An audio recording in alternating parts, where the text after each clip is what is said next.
Présentation. Euh, alors, que ça se mette en place. Voilà, c'est en place. Je vais réduire le bandeau. Je ne vais pas trop vous voir, désolé. Euh, Il y a des gens qui attendent pour rentrer. Donc, je m'appelle David Balessac. Je suis pharmacien de formation. Je suis enseignant en toxicologie à la faculté de pharmacie de Clermont-Ferrand. Clermont-Ferrand, je ne sais pas si vous connaissez, c'est l'Auvergne, c'est au centre de la France, au milieu des volcans. Et peut-être pour vous, outre-Atlantique, c'est la ville mère de la marque de pneus Michelin, qui vient historique, qui vient de Clermont-Ferrand. Et d'ailleurs, le siège de l'entreprise est à Clermont-Ferrand. Et je travaille aussi je participe à une équipe de recherche.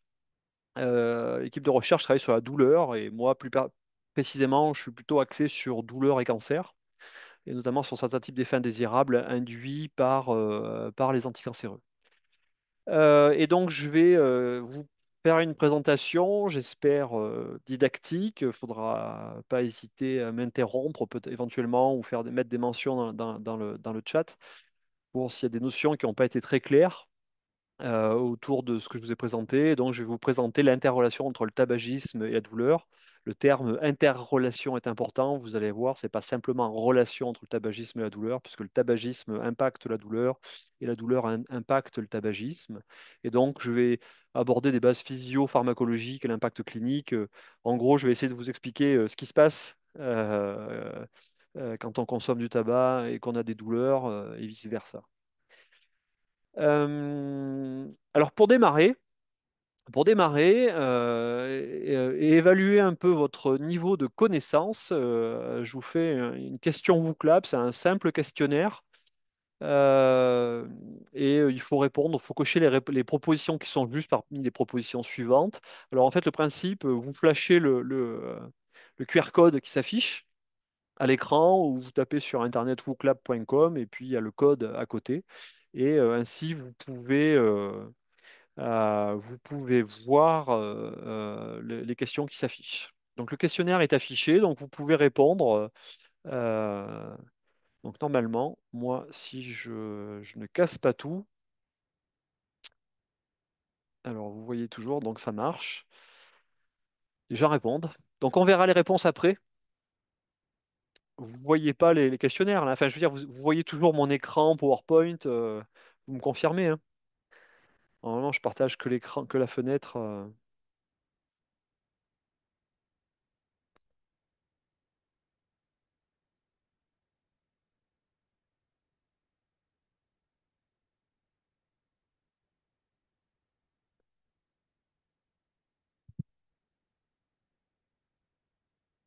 Donc, je vais attendre encore un petit peu et puis on va avancer. C'est juste pour évaluer votre niveau de connaissance et on fera presque le même questionnaire. Je me souviens plus des questions que j'ai posées après pour voir si il y a eu un apprentissage.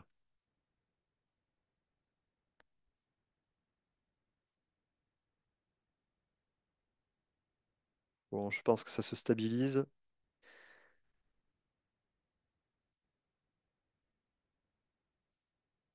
Donc, bah, je vais démarrer ma présentation maintenant. Donc, alors, pour parler tabagisme et douleur. Donc, d'abord, je voulais faire un préambule avant de rentrer dans le vif du sujet, puisqu'on parle du tabagisme et la consommation de tabac, de cigarettes, alors de tabac quel qu'il soit. Je crois qu'il est important de rappeler à cette occasion que le tabagisme reste un fléau mondial. Alors, je vais citer un exemple, la France et le Québec. Donc, en France, c'est pour vous, juste pour vous rendre compte, donc on est à peu près 68 millions d'habitants. On considère qu'il y a 12 millions de fumeurs quotidiens. Donc, dans les enquêtes qui sont faites en France, ce sont des personnes qui sont, on va dire, majeures, plus de 18 ans. Et euh, donc, 12 millions de fumeurs, ça représente à peu près 24,5% de fumeurs quotidiens. Presque un Français sur quatre adultes fume. Et on a des données assez précises en France là-dessus. Ça occasionne 75 000 décès par an. C'est la première cause de mortalité évitable. C'est responsable de 45 000 décès par an par cancer et 17 000 décès par maladie cardiovasculaire. Au Québec, alors j'ai vu les chiffres, a priori vous êtes 9 millions d'habitants. Je n'ai pas considéré le Canada pardon, dans son ensemble. Il y a un peu plus d'un million de fumeurs. Les chiffres sont plus bas, c'est 18% de la population, et pourtant ils prennent bas, puisque c'est plus de 12 ans. Donc les chiffres sont plus bas qu'en France, et tant mieux. La France fait partie quand même de ces pays occidentaux où on fume beaucoup. Ça représente 48 000 décès par an, 21 000 décès par cancer et à peu près 12 000 décès par maladie cardiovasculaire. Et il faut rappeler que le tabagisme est la principale cause de cancer du poumon, qui est un cancer qui a un pronostic malheureusement pour l'instant mauvais. Et c'est à peu près 80% des cas de cancer du poumon sont liés au tabagisme. C'est 9 cancers sur 10 chez l'homme, 7 cancers sur 10 chez la femme. Je ne sais pas si c'est la même chose au Canada, Québec qu'en France. On a une tendance à la diminution des cas de cancer chez l'homme et une augmentation chez la femme parce que malheureusement, les femmes ont pris les habitudes des hommes, se sont mises à fumer et vont avoir les problèmes qui vont avec. Ça, je pense, un peu malheureux. Alors le tabagisme, alors je suis pharmacien, je vais pouvoir parler un peu de plantes. Donc le tabac, le tabagisme, c'est la consommation fumée de tabac. Ça provient de la plante Nicotiana tabacum. Donc quand on consomme, quand on fait brûler du tabac et qu'on inhale la fumée, on considère que il y a une phase gazeuse qui est issue de la combustion, avec quasiment la production de 500 composés, voire plus. Je crois que les dernières études tendaient à montrer qu'il y a encore plus de composés. Donc, c'est des petites molécules, des gaz, du monoxyde de carbone qui est toxique, du dioxyde de carbone qui est pas très bon non plus, du cyanure, des oxydes d'azote, et puis des produits plus inquiétants comme le benzène, que l'on sait être cancérigène. Et puis, il y a une phase particulière, c'est-à-dire des molécules plus grosses, plus volumineuses, avec de très nombreux composés, des composés solubles dans l'eau, avec notamment les alcaloïdes du tabac et la nicotine. Mais il n'y a pas que la nicotine, il y a d'autres composants. Et c'est la nicotine dont on va beaucoup parler aujourd'hui. Et puis, il y a aussi des composés que l'on dit liposolubles, qui sont solubles dans les corps gras. Et là, il y a tout un cortège de substances particulièrement dangereuses. Et notamment, on pourrait citer les hydrocarbures aromatiques polycycliques. C'est les goudrons. Je ne sais pas si au Canada, c'est le cas. Je pense que c'est le cas. C'est affiché sur les paquets de cigarettes. On ils affichent les taux de goudron. En fait, c'est les produits qui vont être libérés par la combustion. Et ces hydrocarbures aromatiques polycycliques sont cancérigènes. Alors, cela dit, c'est cancérigène, on en retrouve dès que quelque chose brûle et qu'on ça sent l'odeur de brûler. Parfois, ça peut être plaisant si c'est une cheminée dans une ferme à la campagne, ben, vous respirez des produits qui sont cancérigènes. Et puis, on va aussi retrouver quelques métaux lourds qui ne sont pas bons pour la santé. Euh, donc, je vais surtout vous parler de la nicotine, mais on sait aussi, par exemple, que les hydrocarbures aromatiques polycycliques peuvent avoir un effet sur l'organisme. Et je montrerai un exemple d'effet du tabagisme dans le cas de la douleur, et dont l'origine, en fait, est liée à cette exposition aux hydrocarbures aromatiques polycycliques. Alors maintenant, on va démarrer réellement sur la question du tabac et la douleur. Et pour démarrer, j'avais fait une vision un peu plus large de tabac, substances psychoactives et douleur. Et en fait, si on prend cette vision un peu plus large de ces substances psychoactives, hein, le tabac est une substance psychoactive, enfin du moins la nicotine contenue dans le tabac est une substance psychoactive qui va avoir des effets sur le fonctionnement de votre système nerveux, notamment de votre système nerveux central, votre cerveau, votre moelle épinière.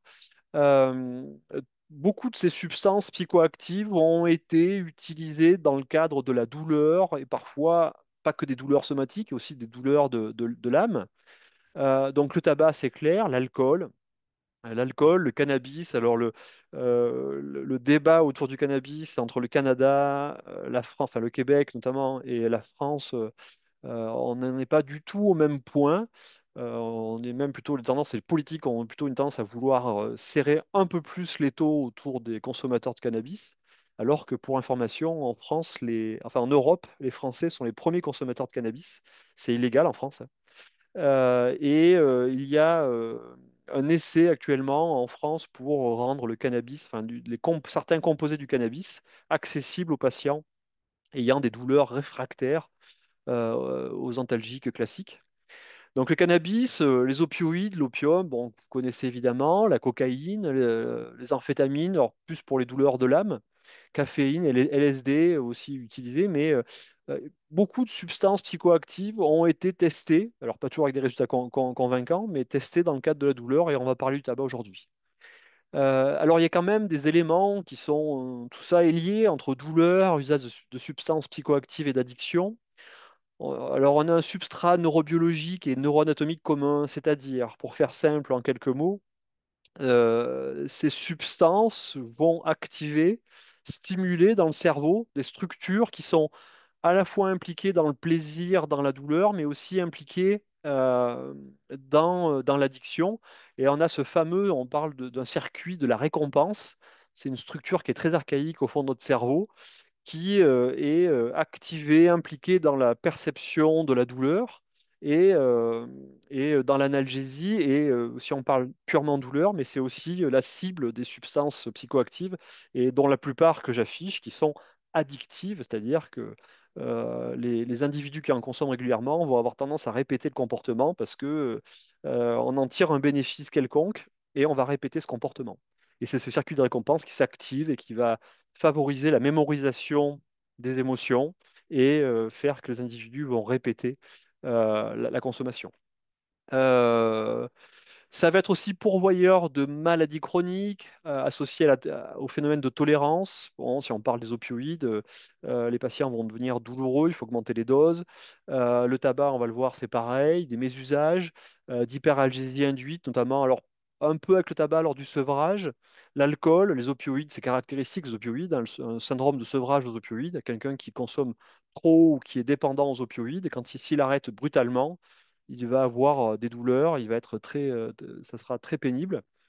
Mais à noter aussi, et ça j'en reparlerai au fur et à mesure, il y a ce qu'on appelle des facteurs confondants. C'est-à-dire que quand je vais vous parler douleur et tabac, on va avoir envie de les lier facilement tous les deux.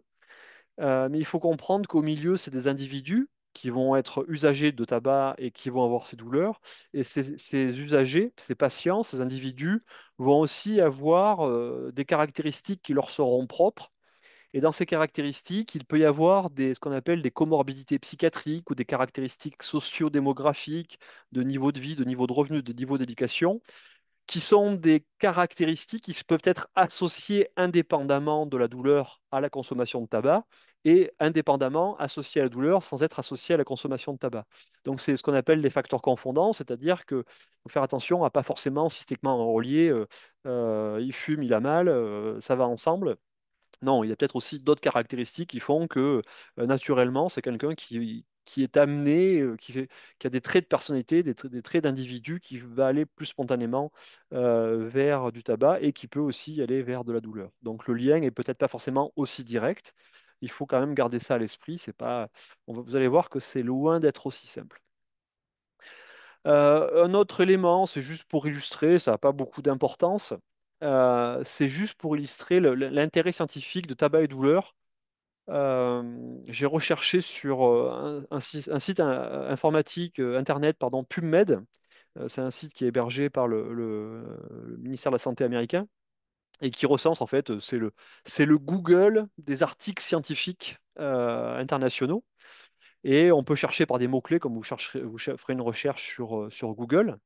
Donc j'ai cherché douleur et acétylcholine, douleur et nicotine, douleur et tabac.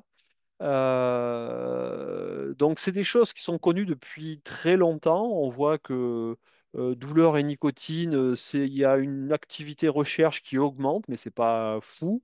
Douleur et acétylcholine. Alors, je fais acétylcholine parce que la nicotine, l'alcaloïde du tabac, se fixe sur des récepteurs que l'on a dans notre organisme, sur des récepteurs notamment sur nos neurones, qui sont à l'origine des récepteurs pour une molécule endogène que l'on a dans notre organisme, dans notre cerveau, qui est l'acétylcholine. L'acétylcholine, c'est ce qu'on appelle un neuromédiateur, et ce neuromédiateur, notamment, fait défaut dans la maladie d'Alzheimer. C'est un défaut de la neurotransmission, on dit cholinergique.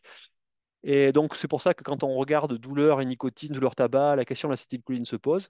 Et si on regarde douleur et tabac, on voit quand même qu'il y a un regain d'intérêt autour de tabac et douleur. Alors, ça veut aussi dire que c'est dans les articles scientifiques, on retrouve ensemble tabac et douleur. Alors, ce n'est pas forcément un lien qui est direct, ça peut être aussi l'exploration de la douleur dans le cancer du poumon chez des gens qui ont fumé, ou enfin, où il y a la mention douleur dans le cancer du poumon et le tabac peut apparaître quelque part, mais c'est quelque chose qui est présent. Et tout ce que je vais vous présenter, c'est marrant parce que souvent, moi, quand j'en parle autour de moi avec des médecins, des pharmaciens, ils sont assez étonnés, ils ne connaissent pas forcément ces données-là, alors que dans la littérature scientifique, les choses sont relativement bien décrites de ce lien entre tabac et douleur.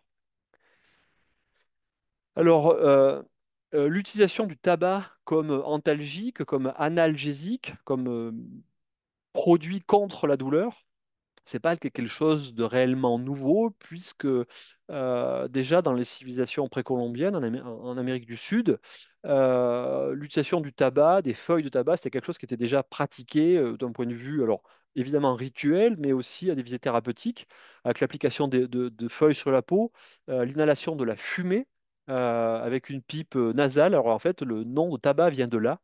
C'est ce que tabaco, c'est le nom de cette pipe qui était utilisée pour faire les inhalations de la fumée.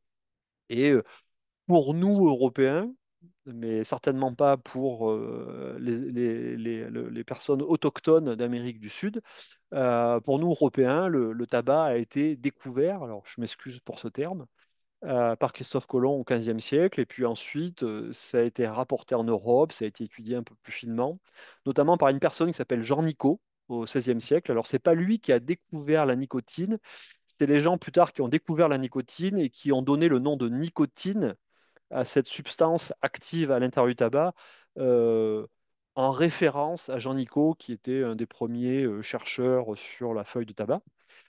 Euh, donc la découverte de la nicotine, là, c'était au 19e siècle. Donc oui, c'est bien plus tard. Et il y a eu des usages du tabac, de la nicotine comme antalgique et aussi dans d'autres pathologies d'infections cutanées comme la teigne, la constipation, des hémorroïdes, des morsures d'insectes, le tétanos, comme stimulant. Et au XXe siècle, début du XXe siècle, donc je dis début du XXe siècle, donc c'est vieux, hein, c'est début 1900, il y avait un intérêt pour la maladie de Parkinson et la maladie d'Alzheimer, mais clairement aujourd'hui tout ça a été abandonné. Alors maintenant, tabagisme et douleur. Tabagisme et douleur, des informations à retenir. Alors c'est des données américaines. Il y a plus de fumeurs dans les populations de patients douloureux que dans la population générale. C'est-à-dire que si on regarde les gens qui ont mal, si on regarde leur consommation de tabac, eh ben, ils auront tendance à être plus nombreux que si on regarde dans la population générale. Ouais, aux États-Unis, alors c'est des chiffres qui datent un peu, hein, mais à peu près 20% de fumeurs, et on avait 42% de fumeurs dans des populations de patients avec des douleurs chroniques, et 30% chez les patients qui ont des douleurs rachidiennes, donc le rachis sur la colonne vertébrale. Donc, tabagisme et douleurs lombaires, on a un lien qui est fort. Alors, je ne vais pas trop rentrer dans le détail des chiffres statistiques, mais ça veut juste dire que il y a plus de tabagisme chez les patients qui ont des douleurs lombaires. Il y a un lien qui est fait entre la consommation de tabac et la lombalgie, et la sévérité de la lombalgie, avec quelques explications euh, dans la lombalgie, hein, les douleurs rachidiennes, vous savez, entre les vertèbres, on a des disques qui font un peu les coussins et qui amortissent, et qui permettent l'articulation, la souplesse de la colonne vertébrale. Eh ben, le tabac pourrait être associé à une dégénérescence de ces disques intervertébraux et qui favorise donc les douleurs vertébrales, le frottement des vertèbres les unes contre les autres. La polyarthrite rhumatoïde, il y a un lien qui est fort, qui est plus marqué chez l'homme que chez la femme. Aujourd'hui, c'est bien connu que le tabagisme est un facteur de risque et de sévérité de la polyarthrite rhumatoïde. Donc, c'est une maladie auto-immune, hein. Et on soupçonne, alors c'est une maladie auto-immune, donc avec une implication du système immunitaire, et on soupçonne que le tabac favorise via des mécanismes immunitaires, immunologiques, la maladie chez les patients. Tabagisme et migraine, là aussi, il y a un lien établi. C'est associé à la fréquence et à la sévérité des migraines. Donc, si vous avez mal à la tête, il vaut mieux éviter de fumer. Et on soupçonne une sensibilisation des nocicepteurs. Alors, nocicepteurs, c'est les récepteurs, on va dire, de notre système nerveux à la douleur. Et donc, on les sensibilise, donc ils sont plus capables de détecter la douleur et donc d'enclencher derrière la perception de la douleur. Tabagisme et douleur, là aussi, il y a un lien fort. Ça aggrave les douleurs dentaires. Je pourrais presque me citer en référence. De temps en temps, j'ai des douleurs dentaires. Alors, je ne fume pas, je ne fume plus, on va dire. Mais j'ai vapoté pendant quelques années et je consomme maintenant de la nicotine sous forme de gomme. Et cette sensation que si j'ai mal à une dent, le fait de consommer de la nicotine, ben, ça m'arrange pas. Et le problème, c'est qu'on est dépendant et je ne sais pas pour autant que j'arrête. Bref. En tout cas, la nicotine altère l'hygiène buccale. Alors, le fait de fumer, ça dégrade énormément la qualité de l'hygiène buccale, de toute manière. Mais la nicotine va assécher la bouche et donc ça va faire le lit de parodontopathie, donc de pathologie de la gencive. Et donc, ça favorise les douleurs, le déchaussement des dents. Et là aussi se pose la question d'une sensibilisation des nocicepteurs, des récepteurs à la douleur au niveau buccal. Et enfin, il y avait un lien entre ces données américaines, hein, entre le tabagisme et la douleur chez les vétérans infectés par le virus de l'hépatite C. Et il était soupçonné, et on va revenir dessus, que ben, les gens qui ont mal consomment du tabac pour se calmer. Et c'est bien tout ça dont on va parler après. Là aussi, donc, dans toutes ces populations que j'ai présentées de patients de différents types de douleurs, il faut faire attention. Il y a des biais de confusion, des facteurs confondants. Il faut faire attention à ne pas relier les choses trop vite entre elles. Donc ça peut se maîtriser en faisant des analyses statistiques. En fait, on contrôle le poids des différents paramètres dans le lien que l'on peut faire entre tabac et douleur. Donc, il y a des troubles de l'humeur qui sont qui sont reconnus dans les populations d'individus qui consomment du tabac et dans les populations d'individus qui ont des douleurs de type anxiété, dépression, présentes a priori ou aggravées par le contexte de douleur ou de consommation de tabac. Des profils de mésusage et d'addiction dans ces populations, alcool, drogue, quelle qu'elle soit, ou addiction à des médicaments. Des troubles de la personnalité aussi sont retrouvés dans ces deux populations. Personnalité histrionique, alors je ne suis pas psychiatre, j'ai revérifié avant de faire, faire ce webinaire pour être sûr de ne pas dire de bêtises. Histrionique, c'est des personnes qui ont besoin de centrer l'attention sur eux et s'ils n'ont pas cette attention, ils sont malheureux. Et le neuroticisme, c'est des personnalités qui ont plutôt tendance à voir, comme on dit chez nous en France, peut-être que ça se dit aussi au Québec, le verre à moitié vide, c'est-à-dire toujours la vision triste des choses, un peu malheureuse. Et puis des facteurs socio-environnementaux, des niveaux de revenus plus faibles, des niveaux d'éducation un peu moins élevés, peuvent être associés au tabagisme ou associés à la douleur. Malheureusement, je devrais dire. Alors, pour parler tabagisme et douleur, j'évoquais en préambule au début dans le titre d'interrelation. Donc, c'est ce que l'on va voir de quels sont les effets de la douleur sur le tabagisme. Est-ce que le fait d'avoir des douleurs, ça amène la consommation de tabac? Et quels sont les effets du tabagisme sur la douleur? Est-ce que le fait de consommer du tabac, ça va amener des douleurs? Et donc, je vais faire cette présentation autour de tout ça. Et il faut bien garder à l'esprit que en fait, les deux sont liés et probablement indissociables. Et on va commencer d'abord par les effets du tabagisme sur la douleur. Alors, quand je parle effet du tabagisme, je vais beaucoup centrer ma présentation sur la nicotine, sur l'exposition à la nicotine, avec d'abord des données chez l'animal, des effets aigus, c'est important, on va voir, parce qu'il y a les effets aigus et les effets chroniques. Alors les effets aigus, c'est sous-entendu une exposition courte, et on va mesurer les effets derrière. Alors je ne vais peut-être pas rentrer dans le détail de tous ces tests que l'on peut faire chez l'animal qui permettent d'évaluer la douleur, les seuils de douleur, est-ce qu'on a des effets analgésiques. Et je vais notamment montrer ces résultats d'une étude j'ai trouvée intéressante. Donc en fait, la nicotine a des effets, alors on dit anti-allodinique, mais on va faire simple, a des effets analgésiques en aigu sur de la douleur neuropathique, une douleur qui a une origine, qui a pour origine des lésions des nerfs sensitifs. Hein, les patients qui se sont, alors ça peut être, ces douleurs peuvent être, là c'est le cas de ce modèle chez la souris. C'est des animaux qui ont été traités par du paclitaxel, qui est un anticancéreux utilisé dans le cancer du sein, utilisé dans le cancer du poumon, et c'est un anticancéreux qui est neurotoxique. Les patients vont se plaindre d'avoir des fourmillements, des picotements dans les mains, dans les pieds. C'est symétrique et distal, on dit que c'est en gants et chaussettes, et c'est très difficile à soigner chez les patients, et c'est très pénible. Et ça, c'est typiquement ce qu'on appelle une douleur neuropathique. Il peut y avoir alors je dis fourmillements, picotements, mais ça peut être de réelles douleurs, c'est-à-dire des sensations très, très désagréables. Et c'est neuropathique, c'est-à-dire que la cause, c'est dû à des lésions des nerfs sensitifs, périphériques, distales. Et donc, les chercheurs ont traité les souris avec du paclitaxel.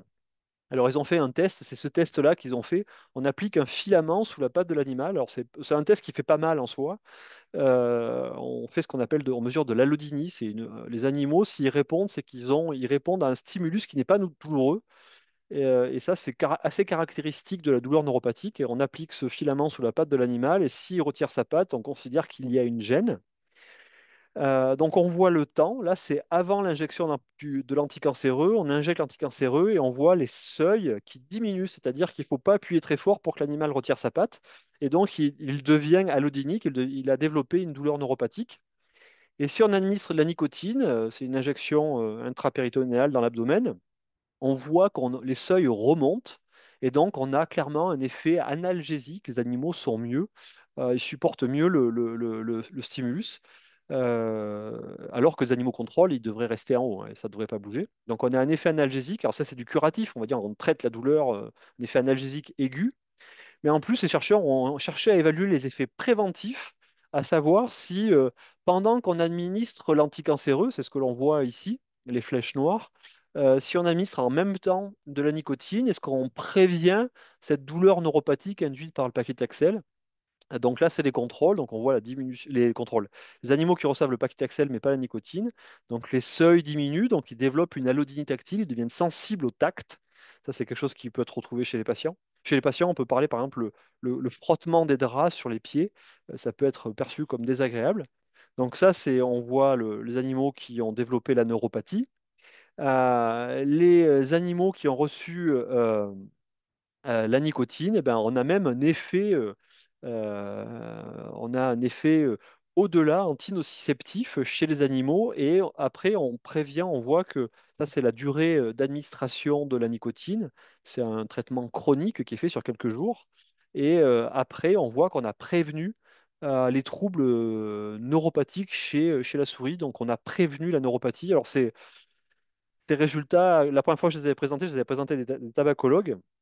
Je- Ça m'a fait sourire. Alors, le terme est impropre, mais le paclitaxel, c'est un anticancéreux qui est utilisé pour traiter le cancer du poumon. Alors, de là à dire qu'il faudrait que les patients qui sont traités pour un cancer du poumon refument ou soient re-exposés à la nicotine pour prévenir le risque d'effets indésirables induits par cet anticancéreux, évidemment, il y a un gap énorme. Mais voilà, pour dire que le poison auquel ils ont été exposés peut être aussi intéressant pour prévenir un effet indésirable. Maintenant, chez l'homme, alors il y a pas tant que ça de données aussi fines que ce que je viens de vous présenter chez l'homme, mais en tout cas, il y a des résultats de méta-analyse. Alors, les méta-analyses, c'est une analyse de toutes les données de la littérature qui ont été compilées pour les analyser ensemble. On gagne en puissance. Et là, ils ont exploré les effets aigus. Alors, pour faire simple, pour pas rentrer trop dans le détail de tout ce que je vous montre, c'est un peu compliqué. La souris, c'était plus sympa à regarder. Euh, on augmente les seuils de douleur chez les individus qui consomment de la nicotine, ce qui veut dire que pour induire une douleur, il faudra stimuler plus fort. Si on est sensibilisé à la douleur, au contraire, nos seuils vont diminuer, il ne faudra pas stimuler beaucoup pour qu'on ressente la douleur. Donc c'est significatif, l'effet de cette analyse, dire, le poids de ces résultats reste relativement modéré. Et aussi, on a un effet sur la tolérance à la douleur. Alors, on a une augmentation de la tolérance à la douleur dans les études.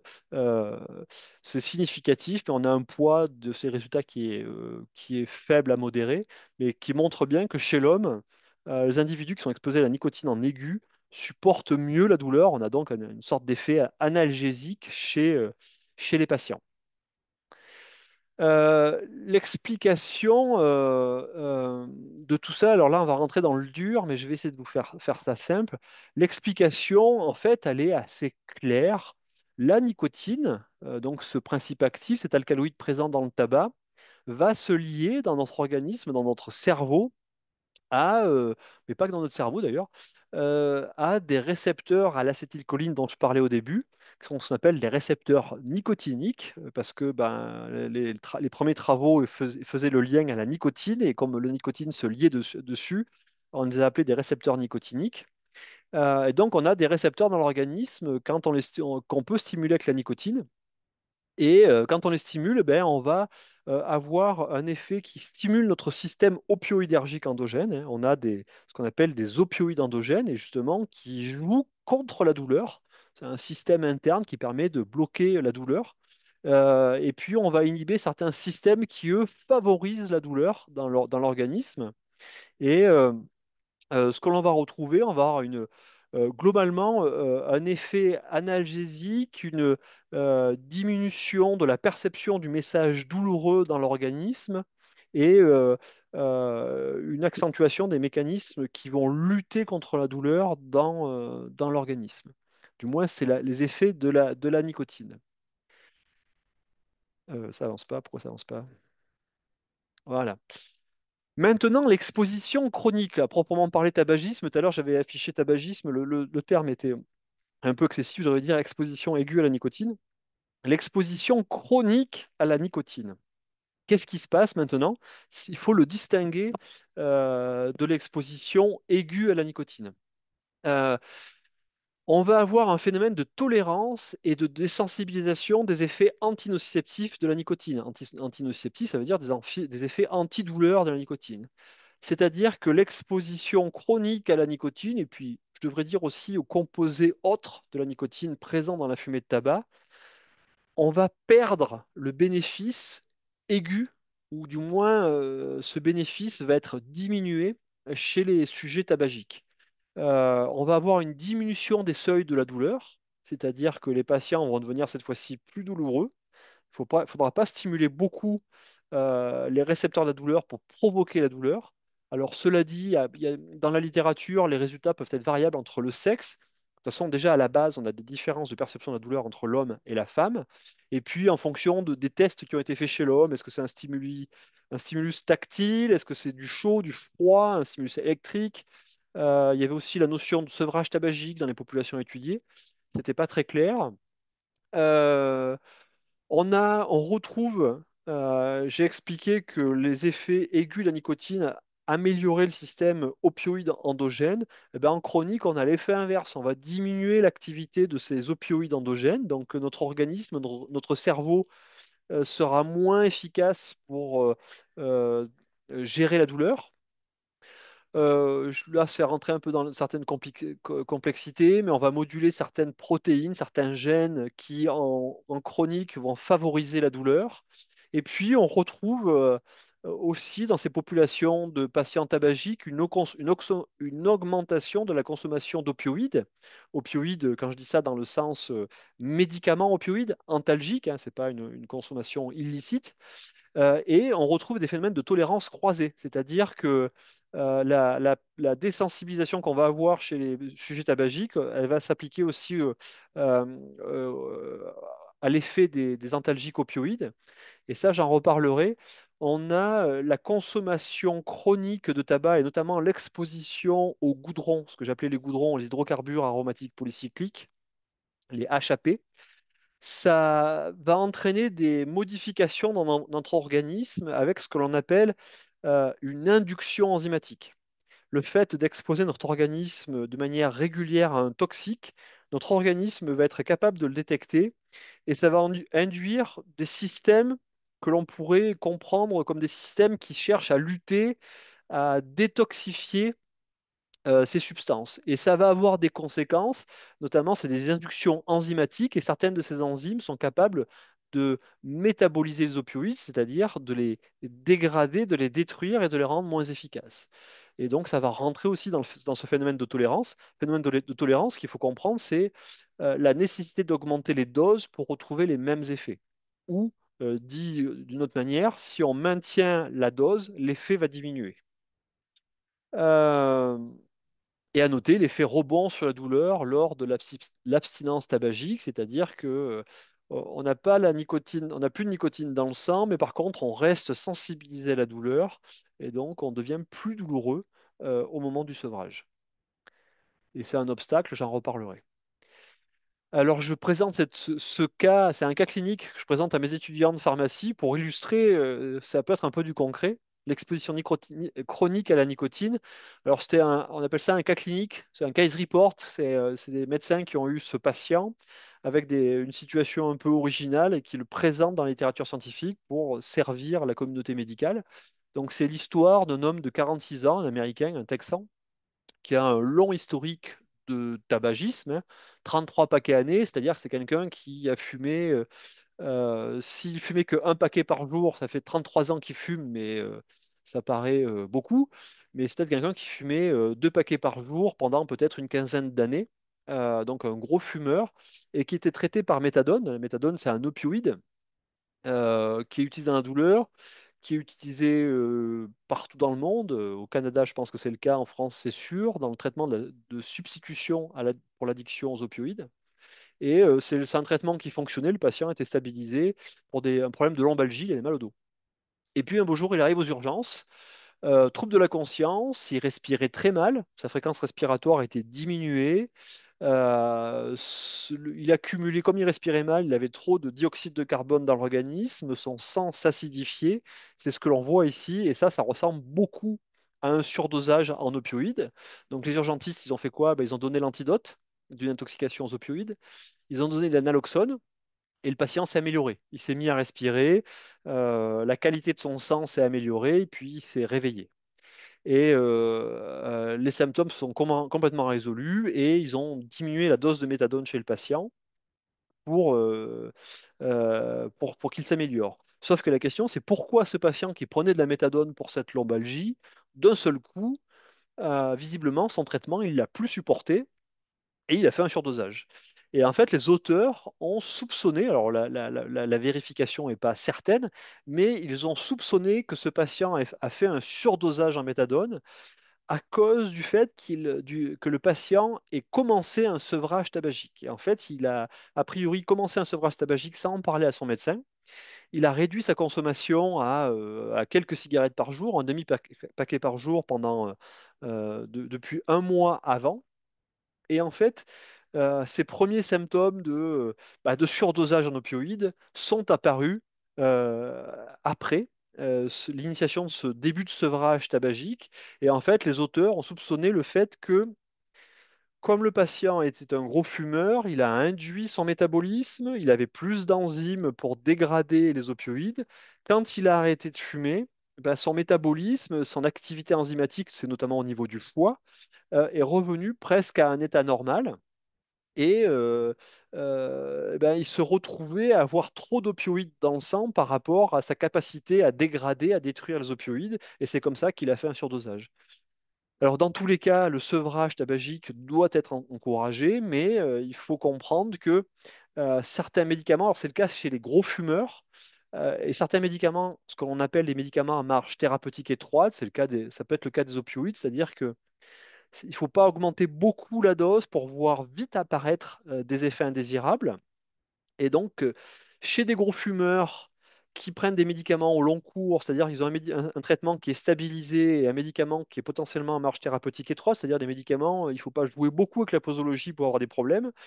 Bah, chez ces patients-là, il faut faire attention quand on fait un sevrage et réadapter les traitements pour éviter qu'on fasse des surdosages chez ces patients parce qu'ils ne métabolisent plus leurs médicaments comme ils le faisaient au début. Donc ça, c'est un exemple qui est assez intéressant. Alors évidemment, c'est des choses qui sont rares parce qu'il faut tomber chez un fumeur, un gros fumeur et exposer à un traitement chronique et potentiellement dangereux. Mais ce sont des choses qui peuvent arriver, la preuve en est, et il y a d'autres exemples dans la littérature scientifique.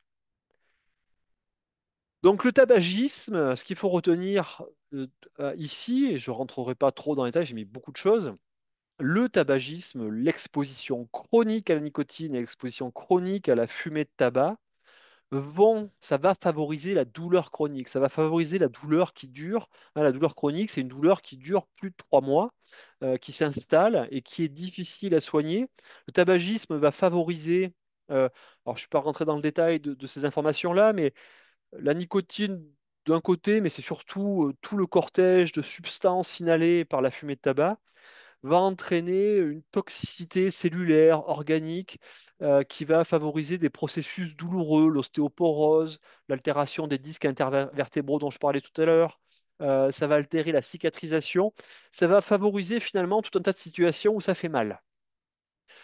On va altérer, dégrader la perception de la douleur. Hein, la nicotine en aigu, on a des effets analgésiques, mais l'exposition chronique, on va perdre ces effets, on va avoir des phénomènes de tolérance et on va devenir plus sensible à la douleur.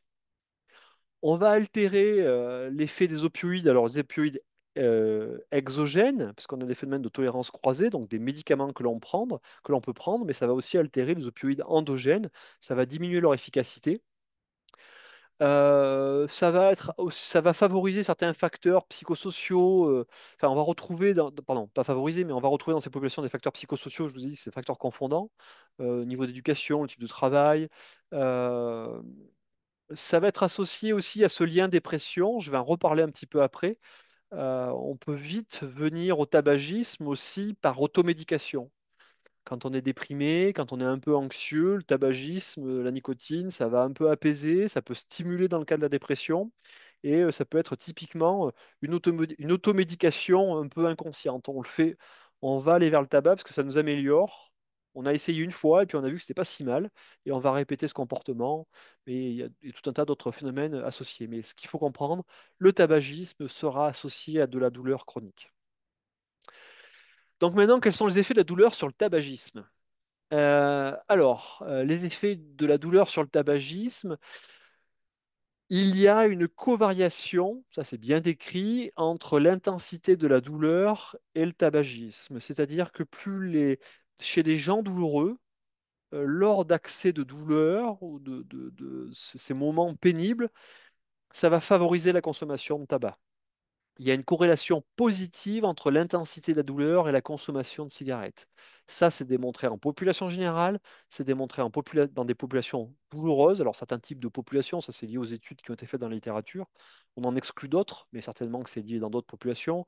Des douleurs orofaciales, la polyarthrite rhumatoïde, la fibromyalgie, des douleurs lombaires.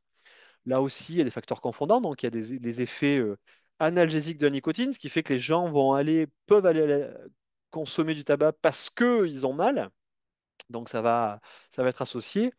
Mais aussi, on l'a vu au début, le tabagisme est un facteur de gravité, de sévérité de certaines pathologies, notamment la polyarthrite rhumatoïde, les douleurs lombaires. L'exposition à la fumée du tabac va favoriser la douleur, la dégénérescence des os, des cartilages chez les individus. Euh, il est décrit dans la littérature que la consommation de tabac, enfin, où les patients décrivent leur consommation de tabac comme une stratégie de coping, donc désolé pour ce terme anglo-saxon, stratégie pour faire face aux accès douloureux, c'est-à-dire c'est un moyen pour gérer la douleur. Et de rappeler que la douleur chez les sujets tabagiques est peut-être un réel obstacle au sevrage tabagique. Tout à l'heure, j'évoquais le fait que quand on arrête de fumer, on va avoir un peu plus de douleur, de sensibilisation à la douleur. Euh, donc souvent, malheureusement, les patients qui sont douloureux et tabagiques, s'ils arrêtent de fumer, ben, ils vont avoir une recrudescence de la douleur. Et ce qui illustre ce que j'expliquais au début d'interrelation, douleur et tabac, malheureusement, dans les populations de patients douloureux, bah, c'est lié, il y a une relation intense et qu'on ne peut pas considérer l'un sans l'autre. La douleur est décrite comme aussi un motivateur du tabagisme. Je l'expliquais un petit peu avant, mais là, je vais le mettre en lumière au travers de deux termes qui sont très caractéristiques de l'addiction. On parle de renforcement négatif ou de renforcement positif. Dans l'addiction, dans le mésusage de substances psychoactives, donc on n'est pas forcément dépendant, mais c'est le chemin, c'est le mésusage qui peut amener à l'addiction. Le renforcement négatif, c'est le fait d'avoir un comportement, si on parle d'un produit, consommer une substance pour lever une tension, améliorer un symptôme déficitaire, quelque chose de désagréable.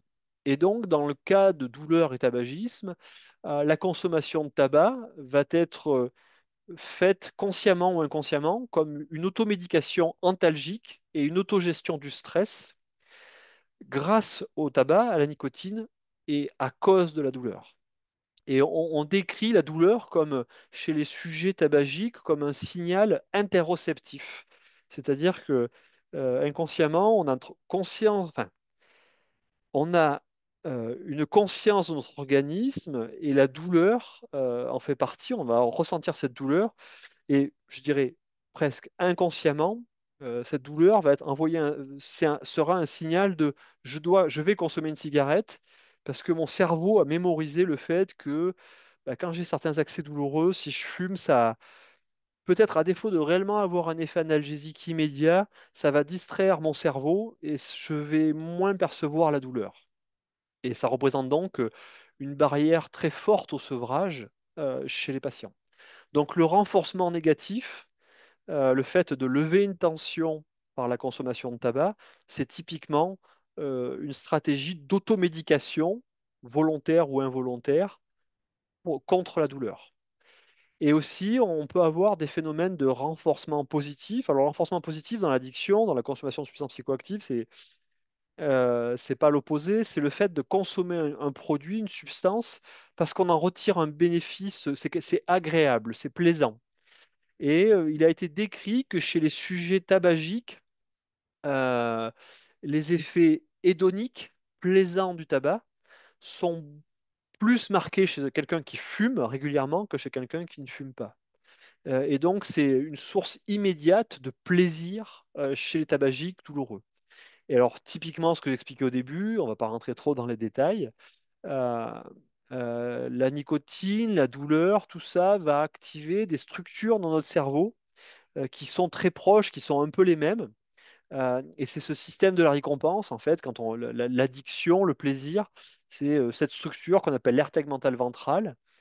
C'est des neurones qui vont libérer ici, dans cette structure, le nucleus accumbens, de la dopamine. C'est la base de l'addiction, du système de récompense, du plaisir, mais qui n'est pas activé que par l'addiction. Et donc, la douleur, la nicotine, vont partager ces mécanismes neurobiologiques dans le cerveau pour favoriser la mémorisation du comportement. Je l'ai fait, j'en ai retiré quelque chose de positif, j'ai levé une tension où c'était plaisant et je vais réitérer ce comportement. Et là, il faut le comprendre dans le contexte de la douleur. Euh, J'approche de la fin. Je vais présenter maintenant des résultats de nos travaux à nous, à Clermont-Ferrand. Et un résultat auquel je n'avais pas du tout anticipé. Alors ça va être très simple, assez concret. On a évalué, alors c'était chez des patients, alors je vous expliquais, je travaille dans douleur et cancer. On a évalué la neuropathie, l'atteinte neurologique périphérique induite par des anticancéreux neurotoxiques dans une population de patients qui ont eu un cancer colorectal, qui ont eu la chirurgie, on a enlevé le bout de côlon avec la tumeur, et derrière, on leur a fait une chimiothérapie pour être sûr de tuer les dernières cellules cancéreuses qui restaient. Et cette chimiothérapie comporte un anticancéreux qui est neurotoxique, qu'on appelle l'oxaliplatine, et qui est pourvoyeur de ce qu'on appelle de neuropathie périphérique chimio-induite, je l'ai mis ici. Et on a évalué,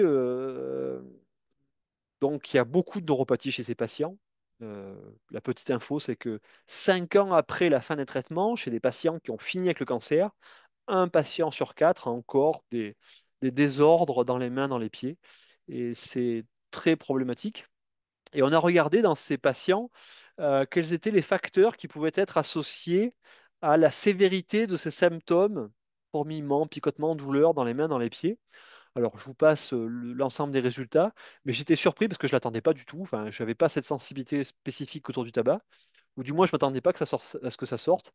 Et en fait, le tabac sort, et c'est très significatif, c'est-à-dire que euh, on a les patients décrivent des neuropathies plus sévères quand ils fument. Donc, on retrouve ce lien douleur et tabac. Et en fait, à l'époque, j'avais commencé un peu à regarder tabac et douleur, mais en cherchant plus, ben, j'ai découvert que c'est bien connu en fait que le tabagisme favorise les douleurs. Et donc là, on retrouve ce phénomène chez ces patients qui ont eu un cancer colorectal et qui ont été traités par de l'oxaliplatine, agent neurotoxique. Et ici, des résultats d'une autre étude beaucoup plus récente. Donc là, on a carrément fait une étude en population générale. Alors, on s'est servi d'associations de patients pour contacter des patients enfin, pendant ou après le cancer et connaître leur consommation de substances psychoactives, essayer de faire un lien avec la douleur. Et alors, je ne présente pas tous les résultats, je présente que les résultats sur le tabac. Parce qu'on a fait alcool, cannabis, CBD, tabac, cigarettes électroniques. Et ce qui sortait très fortement dans l'ensemble des substances qu'on a étudiées, c'est le tabac. Le tabac sort très fort. Donc là, c'est une grosse étude, hein. On a plus de 1000 individus. C'est tout cancer, avec quand même une, une forte proportion de femmes et cancer du sein et population plutôt jeune, hein. C'est-à-dire des gens plutôt connectés, réseaux sociaux, qui vont dans des associations de patients, etc. Donc voilà, on a un profil plutôt féminin, je vais dire, c'est bien 2 tiers de femmes avec une très forte proportion de cancer du sein. C'est pas du tout représentatif de la population cancer en France. Et individus jeunes, plutôt 55 ans, le cancer, c'est plutôt une maladie du senior, hein, 65 et plus. Et donc, on a un lien, on a des proportions d'individus douloureux plus importantes quand ils fument pardon, la consommation de tabac est plus importante chez les douloureux que chez les non douloureux.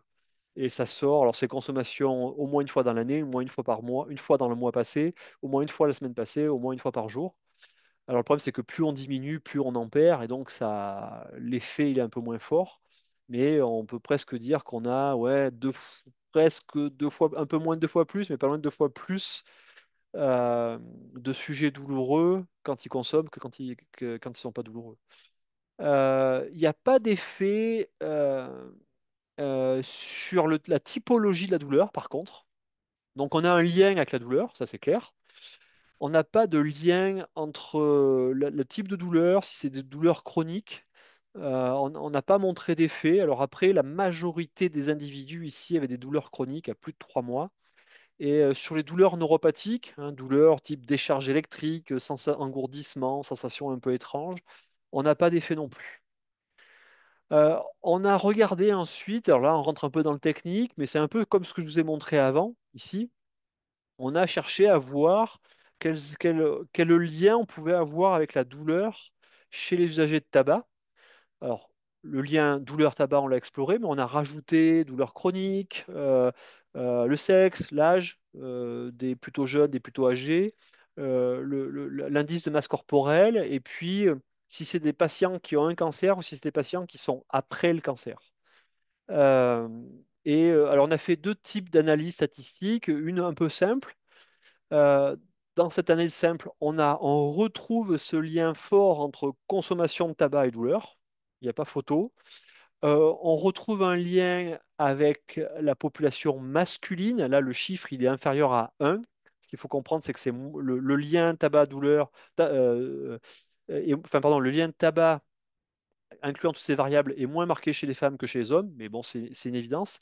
Les hommes fument plus. Et pareil, un lien avec l'âge, c'est plutôt des sujets jeunes qui vont consommer.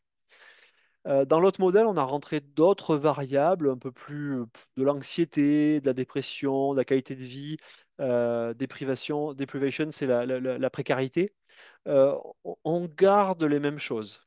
Et ce qu'il faut juste retenir, c'est que dans cette population de patients douleur et cancer, pendant ou après le cancer, il y a un lien fort entre la consommation de tabac et la présence de douleurs chez les sujets. Après, on n'a pas scoré la quantité de tabac consommé, c'était juste au moins une fois par an, au moins une fois par mois, au moins une fois l'année passée, au moins une fois le mois passé, une fois la semaine passée, ou au moins une fois par jour. Si on avait voulu, il aurait fallu aller pousser un peu plus loin, mais ça faisait une étude beaucoup plus longue. Donc j'espère que vous aurez retenu qu'il y a un lien fort entre tabagisme et douleur. Je vais conclure, ensuite je remets le WooClap, le petit questionnaire. Donc, juste à retenir, il y a des liens forts entre douleur et tabagisme. La douleur peut prédisposer à l'usage du tabac, notamment avec ce phénomène de renforcement négatif, c'est-à-dire que les patients, les individus peuvent aller vers le tabagisme parce qu'ils sont douloureux et que ça va les aider à gérer mieux la douleur. Mais à l'inverse, ça va être problématique quand on va vouloir les sevrer. Et l'usage de tabac peut prédisposer à des douleurs. La nicotine est analgésique en aigu, mais en chronique, l'exposition à la nicotine, l'exposition à la fumée de tabac, on va avoir des phénomènes de tolérance, on va perdre l'efficacité analgésique. Je ne dis pas qu'en chronique, la nicotine a plus d'effet analgésique, hein, je n'ai pas dit ça. Je dis simplement que ses effets vont diminuer. On a des effets rebonds de douleur lors du sevrage, les EVA douleurs, c'est-à-dire quand on vous demande vous avez mal comment de 0 à 10, lors du sevrage, ben, les patients vont facilement dire qu'ils ont plus mal. Et puis, comme je l'ai exposé tout à l'heure, ça va induire des pathologies douloureuses ou des situations qui seront plus douloureuses chez les patients. Et j'insiste là-dessus, même si ce n'est pas forcément l'objectif, le sujet de ma présentation, le sevrage tabagique reste une priorité. Mais il est clair que chez le sujet douloureux, il faudra absolument contrôler la douleur. Et malheureusement, j'ai un peu l'impression que dans les différents corps médicaux en France, euh, la question du tabac est souvent mise de côté, alors que souvent c'est un problème central et qu'il faut gérer le tabagisme si on parle de la douleur. Et pour vous expliquer, j'ai écrit un article scientifique en France, une revue un peu générale, ce que je vous présente et qui était accessible sur Internet. Et un jour, j'ai un patient qui m'a contacté, qui m'expliquait qu'il fumait, qu'il prenait des substituts nicotiniques, qu'il avait arrêté de fumer, qu'il était sous substituts nicotiniques. Et dès qu'il arrivait à se sevrer des substituts nicotiniques, il avait des douleurs qui apparaissaient, qui étaient pour lui très invalidantes. Et que la seule solution était pour lui soit de fumer, soit de reconsommer des substituts nicotiniques. Alors j'étais un peu dépourvu pour lui répondre au démarrage parce que je suis pharmacien, je suis pas médecin, je suis pas un prescripteur, hein. Les pharmaciens français n'ont pas le droit de prescrire des médicaments. Ça commence à arriver, mais on est très timoré par rapport à ça en comparaison des Québécois. Euh, et mon collègue addictologue et aussi algologue m'expliquait clairement qu'il n'y avait aucun, aucun obstacle à consommer des substituts nicotiniques chez ce patient-là si ça le calme, si ça lui enlève les douleurs. Puisque dans tous les cas, ce qu'il faut absolument éviter, c'est de retomber dans le tabagisme, la consommation de cigarettes, parce que ça l'apaise. Euh, Allez, à vous de travailler. Je vais reafficher le questionnaire. Attendez, il faut que je passe. Hop, j'affiche la question suivante. Donc, vous pouvez rescanner le QR code si vous voilà et répondre aux questions. Et on va voir si vous avez augmenté vos scores. Et puis après ça, j'arrêterai de parler ou du moins je répondrai aux questions qui sont posées.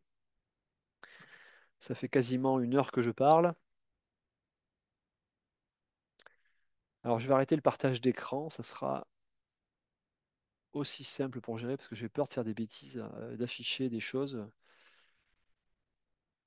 Ah.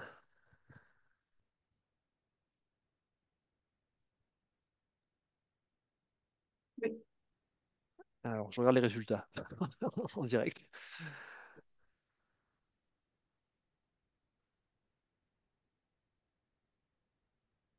Hop. Vous avez tous répondu?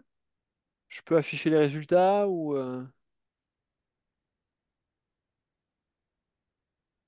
On va dire que oui. Les gens n'ont pas le droit de parler, de toute façon, si ce n'est que dans le chat. Euh, alors, je vais partager mon écran avec les résultats. Attendez, si vous le partagez, c'est là. Alors, les résultats. Donc, le premier question, le premier question que je vous avais posé, donc je vais poser les mêmes quasiment, je crois. Donc, la nicotine possède des effets analgésiques? Oui, la nicotine possède des effets analgésiques. Bon, je crois que j'ai beaucoup insisté.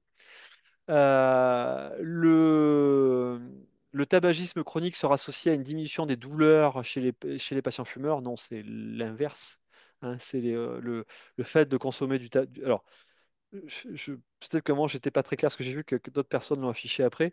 Euh, le tabagisme chronique, le fait d'être exposé de manière chronique à du tabac, les patients seront plus douloureux. Parce on a une sensibilisation, on a des phénomènes de tolérance. Alors, en aigu, la nicotine va apporter un petit bénéfice, mais si on prend l'individu tabagique, il sera plus douloureux. La douleur sera un obstacle au sevrage tabagique? Clairement, oui. Parce que justement, l'exposition à la nicotine va permettre de un peu contrôler les douleurs chez le patient. Si on enlève cette béquille pour le patient, ben, il y aura plus de douleurs et il va vouloir revenir. Il va vouloir revenir. Le sevrage tabagique, c'est déjà très compliqué en soi, hein. On a le craving, le besoin de consommer. Si en plus on a d'autres éléments qui disent bah, il faut reconsommer, quel que soit le contexte, il faut toujours favoriser le sevrage tabagique. Oui. Enfin, je crois qu'il faut être assez clair là-dessus. Il n'y a pas de, Le tabac est un fléau. Le tabagisme est un fléau. C'est pourvoyeur de pathologies mortelles. Hein. Donc, il faut pouvoir arrêter. Il y a moins de tabagisme dans les populations de patients douloureux? Non. Et donc, c'était les mêmes.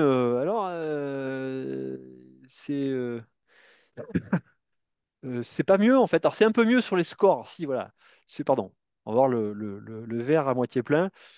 Les trois réponses justes, tout le monde a bien coché. Par contre, il y avait un petit peu de flottement sur ces items, tabagisme chronique sera associé à une diminution des douleurs chez les patients fumeurs. Non, les patients qui fument, ils sont plus douloureux et on a plus de tabagisme dans les patients, dans les populations de patients douloureux. C'est lié en fait. Il faut comprendre que c'est lié.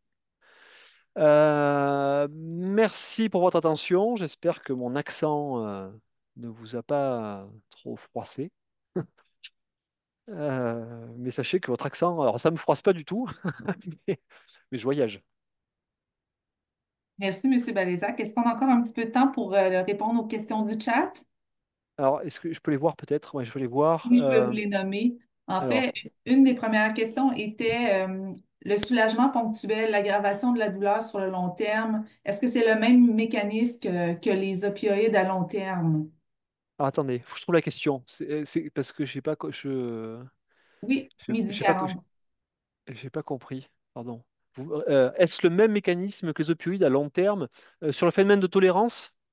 Sur le Donc je pense que soulagement ponctuel, l'aggravation de la douleur sur le long terme. euh, alors il y a des alors je peux pas garantir à 100% que c'est exactement les mêmes mécanismes, mais en tout cas il y a des phénomènes croisés. Je ne sais pas si vous avez fait attention, moi j'expliquais que l'exposition chronique, le tabagisme, entraîne une diminution de l'activité des systèmes opioïdes endogènes. Donc, on perd en efficacité opioïdergique chez les patients. Et en plus, et on sait que l'exposition chronique aux opioïdes, eh ben, on a un phénomène de tolérance. Alors, le phénomène de tolérance, c'est à la fois des mécanismes neurobiologiques, votre cerveau qui va s'adapter aux effets des produits et vous allez perdre en efficacité.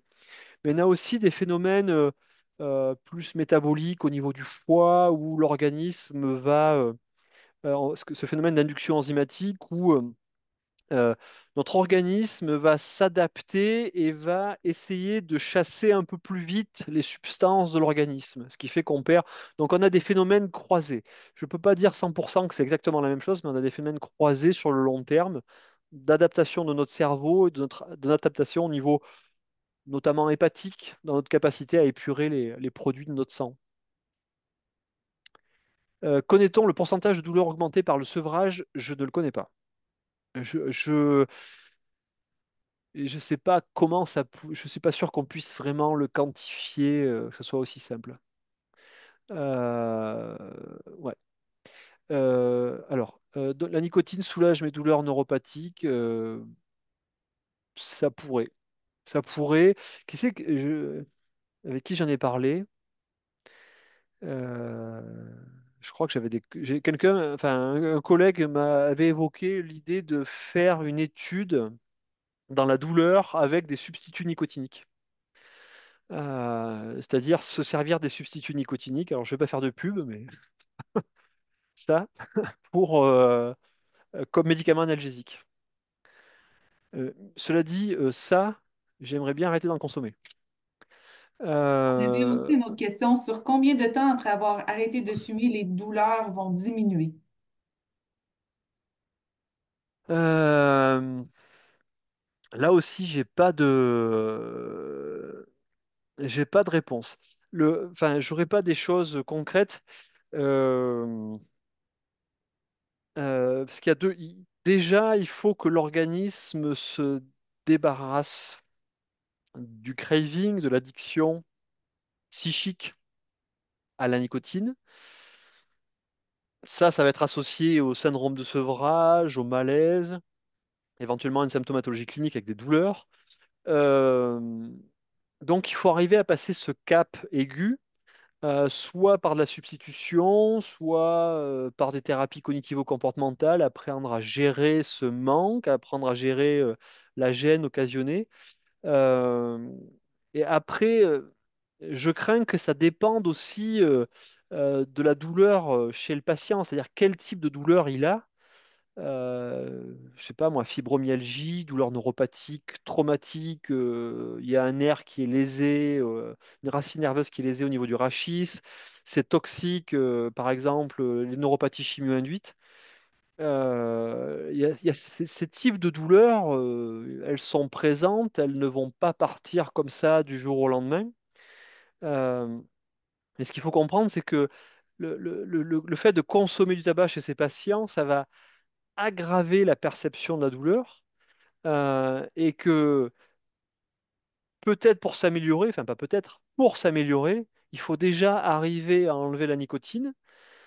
Ça va générer un état de manque, enfin on sera de sevrage, et qu'il faudra gérer peut-être, et quasiment certainement, par une prise en charge antalgique un peu plus forte, et qu'il faudra, sur le haut, à plus long terme, à moyen terme, long terme, arriver à diminuer. De toute façon, probablement que les patients auront peut-être moins besoin d'antalgiques pour pouvoir, parce que il y aura un retour un peu à l'état normal aussi chez le patient.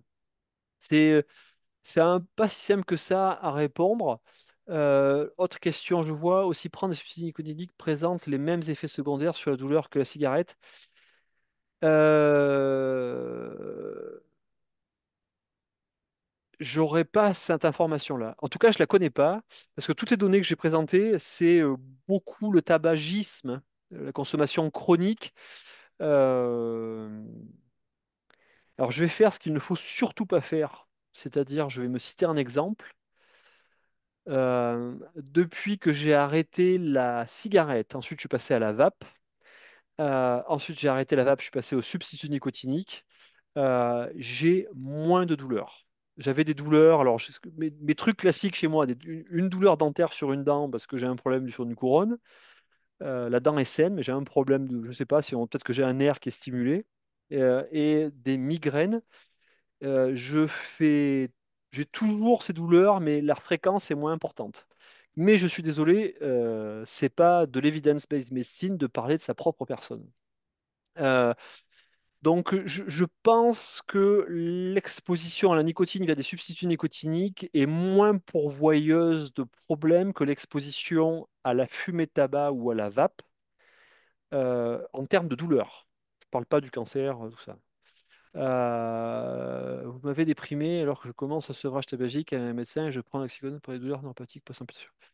Euh, il faut, euh, il faut sevrer. Enfin, euh, il n'y a que des bénéfices au sevrage. Alors je suis pas tabacologue, hein, mais dans mon passé, j'ai côtoyé des tabacologues qui m'expliquaient le, un obstacle aussi au sevrage tabagique, c'est l'anxiété, la dépression. Et en fait, quand les gens s'arrêtent de fumer, ils améliorent leur humeur. Alors, il faut passer le cap. Il y a un cap qui est difficile, hein, mais le fait d'avoir lâché la cigarette, on améliore l'humeur.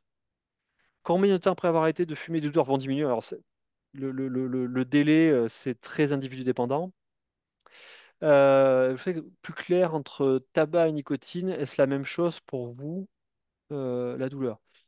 Euh, alors, quand je parle d'exposition tabagique, ce que l'on connaît bien, c'est les effets de la nicotine en aigu, les effets analgésiques.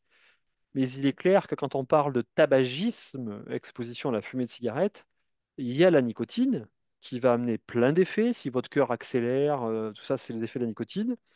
On sait que ça a des effets analgésiques. C'est difficile, hein. Il n'y a pas eu d'études pour mesurer l'effet de la nicotine, l'effet de la fumée sans la nicotine. Enfin, il pouvait comparer. On n'a pas ces informations-là.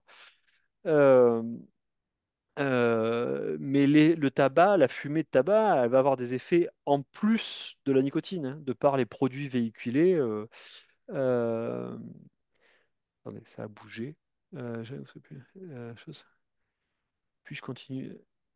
Euh, alors, je l'ai dit tout à l'heure, mais peut-être la question est arrivée un peu. Non, ou c'était là.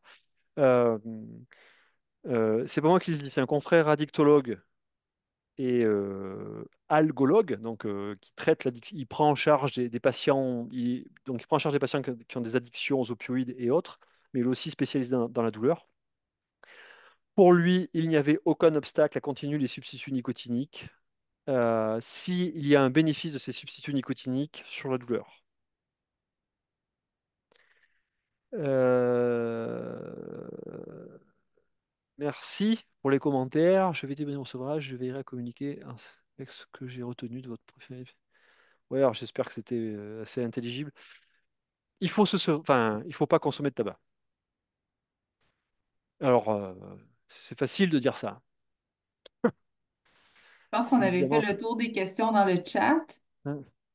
Est-ce qu'il y avait d'autres questions? En fait, on a dépassé un peu le temps. Merci beaucoup hein, d'avoir répondu aux questions.